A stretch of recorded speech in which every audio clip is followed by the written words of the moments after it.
4. Casi 5 de julio. 11:40 a 12:45 de la noche. Al fondo de la colina, junto a la muralla, las tumbas estaban más juntas. Vaya, aquí parece que los tienen codo con codo, comentó Dewey. Héctor se colocó detrás del peque para tomarle el pelo. Se aproximó a él y le dijo: no digas esas cosas, hombre. Iban bajando. El peque soltaba un respingo cada vez que tenía que pisar una tumba para no caer. Se le hundían un poco los pies en la tierra fresca. Agachándose, podían avanzar sin tener que correr mucho, de sombra en sombra, protegidos ahora por las tumbas. Miren eso, dijo Vino. En la desvaída luz de la luna, pudieron ver que alguien había escrito Spyes a lo largo de una larga hilera de tumbas, justo sobre los epitafios. El cementerio terminaba sobre una calle. Había un desnivel de unos 4 metros. Héctor mandó a Hinton que recorriese la muralla para ver si había un sitio por el que la familia pudiese bajar sin problemas. Estaba poniéndole a prueba porque había dicho que era mejor no llevar las insignias. ¿Es que no se daban cuenta de que era un disparate?, pensaba Hinton. Iba siguiendo la última hilera de tumbas, mirando por encima de ellas hacia la valla y la calle de abajo. La luz de la luna iluminaba unas vías férreas, un río estrecho, el aparcamiento y la larga extensión verde de hierba que subía hacia las casas de apartamentos. Las vías elevadas quedaban justo al otro lado. Hinton había vivido por aquella zona. Su familia estaba siempre mudándose, nunca permanecían en un barrio más de 2 años. Hacia la izquierda, a unos 800 metros, había un puente que cruzaba el río. Hinton no encontró ninguna abertura en la valla. Tendrían que escalarla. No pasaba nadie por la calle. Solo algún coche de vez en cuando. Si saltaban desde la parte más alta, la gente de los coches no les vería apostados en el terraplén. Encontró un sitio mejor para escalar la valla. La altura era como 3 veces la de un hombre, pero parecía superior. Volvió e informó a Héctor. Luego vio a Héctor y a los otros al lugar. ¿Por qué desde tan alto, hombre? Nos podemos lesionar al saltar. Si saltamos desde más abajo, pueden vernos, Héctor. Pero podríamos hacernos daño. No podemos llevar a cuestas a uno con el tobillo roto. Busca un sitio mejor, hombre. Tal como yo lo veo. No. Será como lo hagamos, le cortó a Héctor. De acuerdo, papá, replicó Hinton, furioso. Papá sabe más, canturreó Héctor. ¿No es así? Hinton no contestaba. ¿No es así? Hinton asintió y sonrió. Mírame cuando te hablo. Hinton miró a Héctor.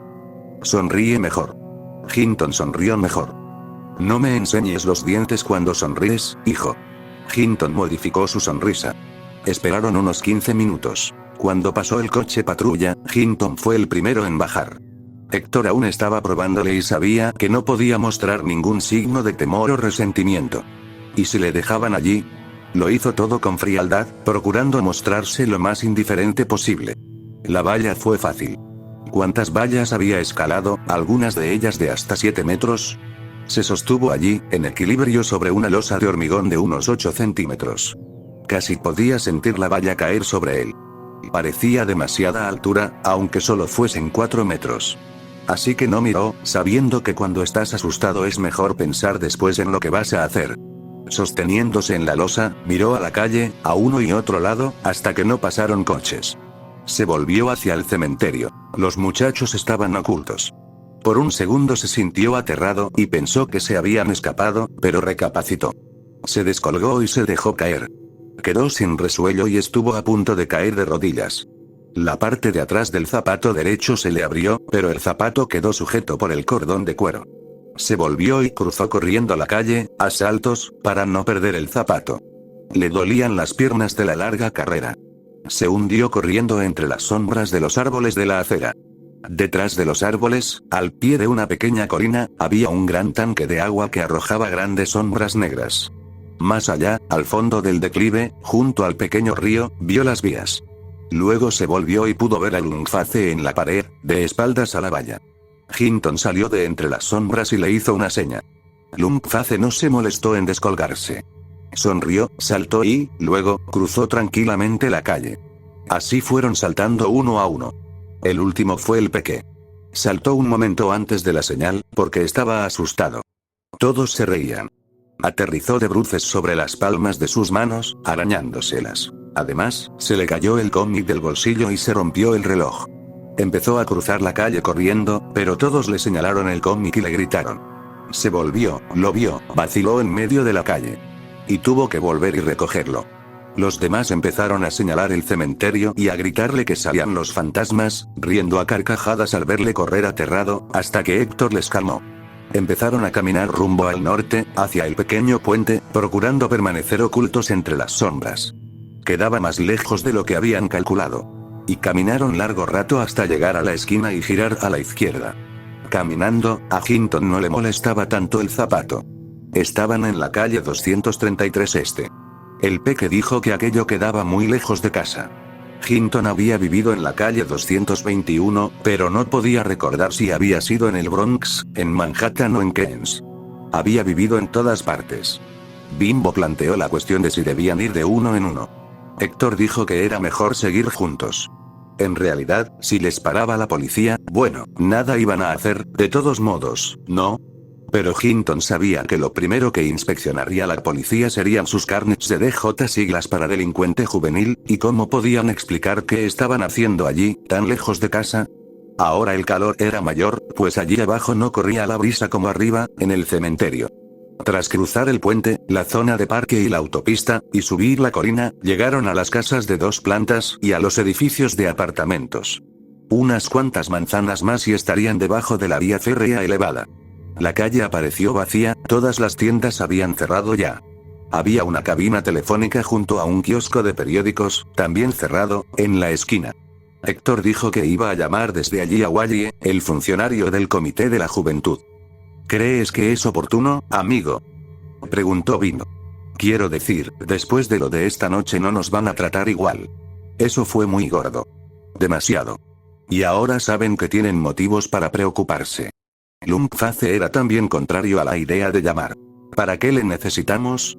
Pero Hinton pensó que Wally, el funcionario que les habían asignado hacía poco, era un buen hombre. Wally habla mucho, pero se molesta, dijo Hinton. Lumpface insistió en que no había ninguno bueno, la familia no necesitaba a ninguno.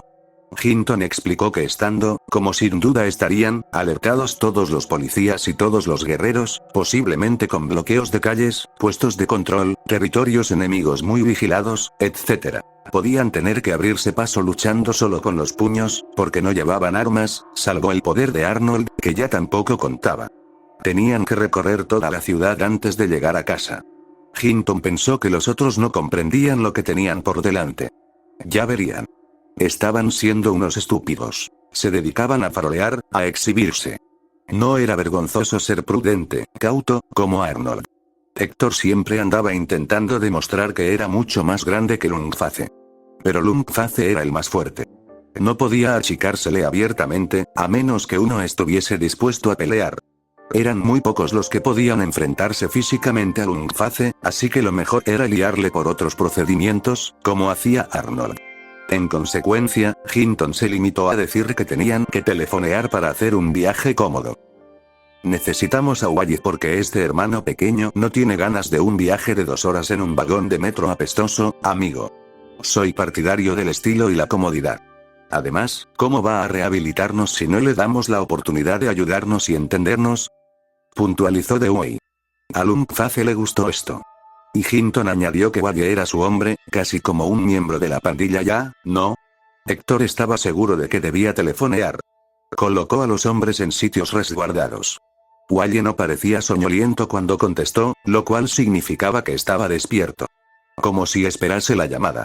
Eso a Héctor le preocupó un poco, Wally quiso saber dónde estaban. Estamos en el Bronx, dijo Héctor.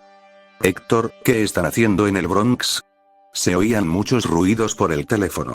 Héctor se sentía sudoroso y desnudo como un pavo, allí, bajo las luces de la cabina. Afuera estaba oscuro y podían verle muy claramente.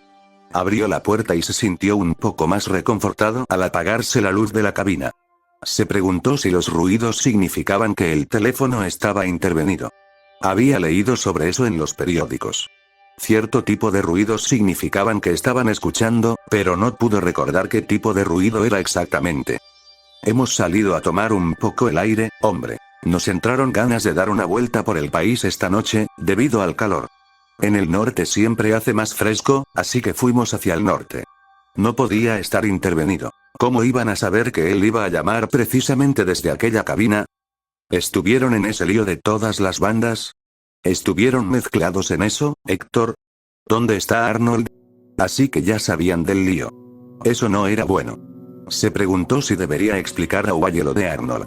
El padre, pensó Héctor, probablemente estuviese sentado en una comisaría, sometido al viejo juego de las 20 preguntas que empiezan por qué hiciste y luego, zas, con el dorso de la mano, y no creas que estás tratando con esos blandengues del comité de la juventud, cabroncete. Plaf, plaf, plaf, bofetada tras bofetada. O estaría metido en una miserable celda llena de gente, donde habría tenido que luchar para conseguir un pequeño espacio en el que poder echarse a dormir. Héctor decidió no contárselo a Wally. Estamos en una calle que se llama 233, hombre, al final. Bueno, nos gustaría echar un vistazo a la ciudad en el viaje de vuelta.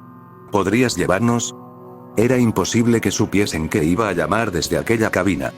¿Estáis bien? ¿Quién está contigo? ¿Están contigo los muchachos? Preguntó Wally. Qué inquisitivo eres, Wally. Me parece que no nos aceptas, hombre. No me vengas con cuentos, Héctor, dijo Wally con voz dura. Héctor hizo una mueca. Estaban apretándole las tuercas, no había duda. Estamos aquí unos pocos, uno o dos, y es la calle 233, ¿vas a venir? Sentía un escozor en la garganta. Tenía que salir de aquella cabina telefónica. 233 y qué más. Fuera, los hombres se habían esfumado, estaban ocultos en las sombras. No podía ver a ninguno. Pasó un coche patrulla de ronda y Héctor les dio la espalda, pero sin prisa y sin nervios. Justo lo suficiente para que no vieran la insignia que le brillaba en el sombrero. Pudo apreciar que le lanzaban la mirada dura al pasar, pero era un hombre llamando por teléfono. ¿Qué había de malo en ello? El coche pasó sin más novedad. Es junto a un tren elevado, dijo Héctor a Wally. Pero, ¿qué calle es? ¿Qué preguntó Neres, hombre? ¿Quieres que vaya o no? ¿Te he llamado, no? ¿Cómo voy a sacaros de ahí si no sé dónde estáis? Esto me parece que se llama calle de las Llanuras Blancas. ¿Cómo es que habéis acabado en el final del Bronx? Habéis estado metidos en ese lío, ¿verdad? ¿Tenéis algún problema? ¿Hicisteis alguna cosa? Algunos chicos han muerto. No. Nada serio. Nosotros no hicimos nada. ¿Alguien en la cárcel? ¿O podrían controlar cualquier cabina a voluntad? Por amor de Dios, deja de hacer tanta pregunta. Tenemos problemas, gritó Héctor, e inmediatamente se avergonzó de haber dado rienda suelta a su nerviosismo. Ya le arreglaría las cuentas a aquel Wally por hacerle mostrar debilidad. Voy para allá. No os mováis. ¿Hay alguien herido? No os mováis. Quedaos donde estáis y ya llegaré. 1 hora. No os mováis. ¿Entendido? Si tardo un poco más, no os preocupéis. Iré. No estoy preocupado. Espero. Vamos, querido. No os mováis, decía Wally mientras Héctor colgaba el teléfono. Cuando salió de la cabina telefónica estaba sudando. Entre un edificio y las vías del ferrocarril elevado, pudo ver que el frente de nubes había cubierto la lima y que los bordes de puntas blancas de las nubes estaban tragándose la luz. ¿Qué había querido decir Wally con lo de si tardaba un poco más? ¿Cuánto más? ¿Por qué tendría que haber una espera extra? El hombre llegará pronto con el autobús de las excursiones, dijo Héctor a los muchachos. Estaban colocados donde pudieran verse unos a otros. Pasó por arriba un tren, hacia la parte alta de la ciudad. Otro pasó hacia el sur. Se agitaron entre las sombras. Héctor se había agazapado donde pudiese ver todos los demás escondites. Al cabo de un rato, salió del suyo y se acercó al peque para preguntarle la hora. El reloj del peque tenía las 11:41, pero eso parecía un disparate. Escucharon y descubrieron que el reloj no andaba. Eso lo jodía todo, pensó Héctor. ¿Cuánto tiempo había pasado? Volvió a su escondite. Se preguntó si tendrían que esperar mucho e intentó descubrir un medio de saber cuánto tiempo había pasado. Intentó contar, pero era demasiado pesado. 2 de los hombres, Dewey y el peque, empezaron a hacer el payaso por la acera. Héctor cruzó la calle y les ordenó que se estuviesen quietos. Dewey preguntó cuánto llevaban esperando. Estaba seguro de que llevaban horas. Le aburría dar tantas vueltas. ¿Cuánto más iba a durar aquello? El peque dijo que no podía pretenderse obligar a otro a estar absolutamente quieto. Además, no había polis. Héctor dijo que había que mantener la disciplina. ¿Por culpa de quién habían tenido que salir del cementerio? Esto calmó al peque, pues estaba algo avergonzado. Héctor inspeccionó el escondrijo de Hinton. Estaba sentado en un pequeño pasadizo oscuro entre dos tiendas, con la barbilla apoyada en las rodillas, mirando la pared de enfrente. Sobre su cabeza, un letrero de pintura dorada luminiscente proclamaba que el territorio pertenecía a los genízaros dorados. No deben ser gran cosa, comentó Hinton. Tienen una pintura muy mala. Héctor no había oído hablar de ellos nunca. Preguntó cómo estaban las cosas. Hinton dijo que el asunto estaba en marcha. Lumpface se movía inquieto en la puerta de una tienda, deseando largarse de allí, saltando entre las sombras. No hacía más que pasear y acercarse a los demás para hablar. Héctor le ordenó que volviese a su sitio. Bimbo se acercó y preguntó a Héctor cuánto creía él que se tardaría en llegar hasta allí desde donde estaba Wally. Héctor dijo que no estaba seguro, pero que no podía quedar muy lejos. Tardamos más de 1 hora en llegar aquí. Pero en metro. Bueno, él tiene coche. Eso significa que tendría que tardar la mitad, ¿no? No exactamente. Quiero decir que un coche tardaría la mitad. Así debería ser, pero el camino no es recto. Cálmate. Vendrá, y recordó lo que había dicho Wally, de que quizá tardase un rato y que no se preocuparan. Hizo que Bimbo sacara la botella. Héctor bebió un trago. También bebió vino. Luego fue ofreciendo a todos. Esto dejó liquidad a la botella, pero Bimbo volvió a colocarla dentro del impermeable. A lo mejor podía necesitarla. Esperaron. Pasó otro tren. Pasó una media hora. Pasaron 2 parejas. Los chicos apoyados en las chicas, toqueteándoles las fachadas. Una pareja caminaba con los labios pegados y los ojos cerrados. A todos les pareció muy divertido. Los amantes ni siquiera se daban cuenta de que les observaban. Una de las chicas llevaba una radio portátil que emitía canciones de amor bailables. Lumpface tuvo que hacerse el gracioso y salió de entre las sombras pavoneándose y bailando muy cerca de ellos, mirando a las chicas meticulosa e insolentemente. Los chicos dejaron a las chicas para mirarle. Lumpface seguía bailoteando. Los muchachos querían dar a Lumpface lo que andaba buscando, pero las chicas les calmaron. Un día tendría su merecido, pensó Héctor, y la familia le dejaría para que supiese lo que era bueno. El día menos pensado sucedería. Lumpface dobló la esquina y desapareció, y los muchachos se tranquilizaron y siguieron caminando con las chicas. La mano de una de ellas estaba posada en el trasero de su chico y lo apretaba, cosa que excitaba a la familia. El otro muchacho no hacía más que volver la cabeza, mirando en la dirección que había tomado Lumpface. Aquel payaso, pensó otra vez Héctor. Tendría que castigar a Lumpface cuando volviesen al territorio. ¿Y si aparecía Wally sin que Lumpface hubiese vuelto? ¿Y si aparecían los polis? El tiempo seguía arrastrándose. No pasaron más trenes en un buen rato. ¿Dejarían de pasar a partir de cierta hora? Empezó a preguntarse si no habría sido un error llamar a Wally. Ya casi podrían estar de vuelta. ¿Y hasta qué punto podían confiar en él, en cualquier otro, en realidad? Si Wally sabía dónde estaban después de lo sucedido aquella noche, ¿podrían los otros desentenderse de ellos? ¿Hasta qué punto podían fiarse de Wally? ¿Podían estar seguros de que aquello no era una trampa? ¿Y si estaban avisados los polis? ¿Y si estuviesen allí mismo, a la vuelta de la esquina? ¿Y si Lumpface hubiese caído en sus brazos bailando? Después de todo, el metro iba hacia el centro de la ciudad. Allí era donde estaba su territorio. En aquel tren siempre podrían ver en qué dirección debían ir, qué transbordos debían hacer. En realidad, era fácil.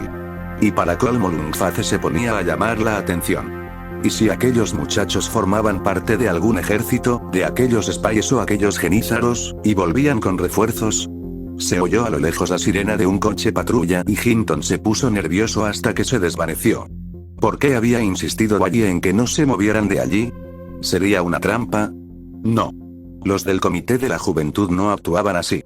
Pero, ¿y si habían decidido acabar con ellos de una vez por todas?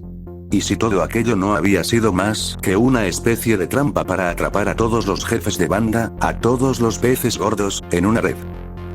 Entonces, ¿qué? Bueno, si ese era el caso, Ismael había recibido su merecido. Sería cuestión de acabar con todos los que habían conseguido escaparse. Lumpface volvió riéndose. Se acercó al escondite de Héctor y dijo que había dado la vuelta a la manzana y que había vuelto a pasar a las parejas. Ni siquiera me vieron. Pasé muy cerca y ni siquiera me vieron. Están todos sentados en un portal, ¿sabes? Cayéndoles la baba y con los ojos cerrados, y uno de ellos tiene la mano metida en las bragas de su chica y está palpando el viejo ya sabes qué, hombre. Podríamos llevarnos a esas chicas. Vuelve a tu agujero y espera, le ordenó Héctor. No nos llevaría apenas tiempo, hombre, dijo Lungface. Están a la vuelta de la esquina. Lo único que tenemos que hacer es acercarnos despacio, atizarles y coger a las tías. Podríamos volver al parque a hacerlo y estar de vuelta antes de que llegase Wally. Se lo debemos a esas chicas, tenemos que enseñarles cómo actúan los hombres, ¿no? Vuelve a tu sitio y espera. Ya tenemos bastantes problemas. Vamos, hombre, llevémoslas con nosotros. Podemos hacerlo. Si a ese Wally no le gusta, bueno, ¿y qué? En último caso podemos coger el coche nosotros. Héctor dijo a Lungface que se consolase con la mano y que se tranquilizase en su escondite, esperando en la oscuridad. Lungface hizo lo que le dijo Héctor, pero estaba excitado y no le gustó mucho. Esperaron. Héctor empezó a desconfiar cada vez más de la palabra de Wally, quizás porque no debe confiarse en la palabra de nadie. Y cuanto más esperaban, más peligrosos parecían sus escondites. Héctor vio pasar un coche de la patrulla de ronda, a unas 2 manzanas. En dirección contraria, a una manzana o así, hacia abajo, pasó otro coche patrulla. Parecían bastante despreocupados, pero, por otra parte, quizás estuviesen cercándoles. Arnold habría esperado, pensó Héctor. Y ahora que él era el padre, obraría con prudencia y con calma. Las nubes empezaban a flotar sobre la luna, y por un rato pudieron verla. Pero su luz era tenue, y cada vez más débil, hasta que al cabo de un rato la luna quedó completamente cubierta. Lentamente, todo pareció más asfixiante, más agobiante, y Héctor pudo olfatear algo vagamente relacionado con el humo. Contaminación, quizás. Héctor tenía calor y sudaba. El sudor le hacía sentirse incómodo, pero no se quitaba la chaqueta porque tenía que moverse rápidamente. Esperaba. Un súbito arroyuelo de sudor le bajó por el costado haciéndole dar un respingo. Advirtió que llevaba mucho rato sin oír los fuegos artificiales. ¿Significaba aquello que habían dejado de lanzarlos porque el barrio se estaba llenando de policías? Héctor procuró convencerse de que todo iba bien. El tráfico estaba reteniendo a Wally. Pero, por otra parte, ¿dónde estaba el tráfico a aquella hora de la noche? Si Wally les denunciaba, enseguida estaría tendida la red, rodeándoles, atrapándoles, sin posible salida. Oyó de pronto el sonido de un tren que pasaba lejos, en la parte alta de la ciudad. Héctor pensó que esperaría hasta que pasara el próximo tren. Eso sería tiempo suficiente para Wally. Si Wally no estaba allí por entonces, sabrían claramente que algo iba mal y se largarían. Pasó el coche patrulla, pero pareció como si estuviesen una manzana más cerca. ¿O era un coche distinto, que iba más deprisa de lo que él creía que debiera ir? Pasaron unos cuantos viejos, sin advertir dónde estaba oculta la familia. O quizás fingiendo no darse cuenta. Serían polis disfrazados. Cuando el tren llegó, Héctor ya no pudo soportarlo más. Salió de su escondite e hizo la señal. Todos surgieron de las sombras, corrieron, subieron traqueteando las escaleras y saltaron las puertas de molinete mientras el furioso taquillero les gritaba, agitando el puño detrás de las rejas de la cabina. Se volvieron y le hicieron un corte de manga. El taquillero se dispuso a salir de la cabina.